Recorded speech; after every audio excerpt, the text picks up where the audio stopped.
you ask 20 or 30 people for their outlook on the global economy right now, you get 20 or 30 different answers.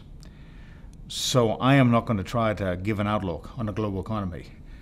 What I can say is that as I travel around the world, which I've been doing over the last 6 months on all 4 major continents where business is transacted, I see business folks intent and intense on trying to make their businesses better, more effective, more efficient, and to compete in the global marketplace. Global marketplace.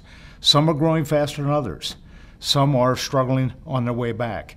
My expectation is, though, that those efforts will pay off, and that as we go through 2011 and 2012, we'll continue to get better.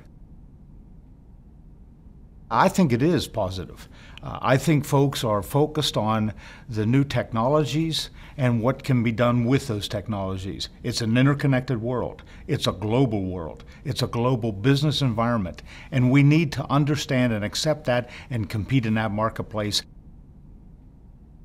Overregulation stymies any economy. I think that discipline and structure are necessary parts of business. I think it's incumbent upon chief executives to ensure that in fact they run their business in a controlled type of way for the interest of their customers, their shareholders, and their employees. But to over-control a business causes that business to focus on things that are not core to what it is they're trying to do. So I think all governments and all regulatory organizations need to be cautious about what they ask businesses to do. I think risk is a part of business. I think risk is a part of what we do.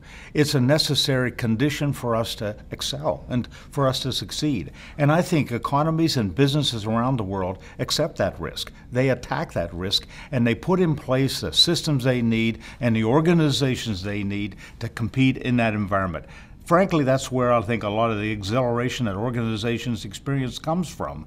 It's a challenge, but it's good in the way we drive forward. Innovation and risk are absolutely connected. They always have been. I think they always will be.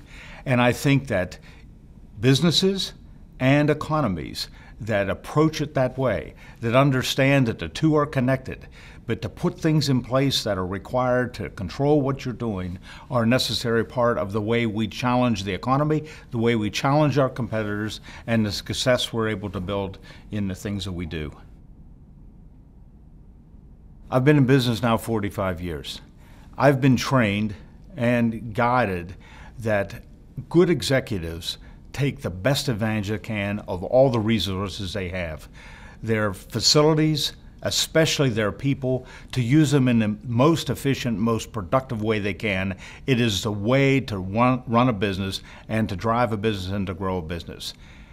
You need to do the same with the resources we have that are natural resources. Sustainability, I think, is a natural part and a natural extension of running a business in the right way. Sustainability is a good business. It's a good business approach. It uses more effectively and more efficiently the resources we have. And for an executive to say, I focus on my employees and try to make them more efficient, but I don't focus on the energy that I consume and try to make it more efficient, to me, just doesn't compute.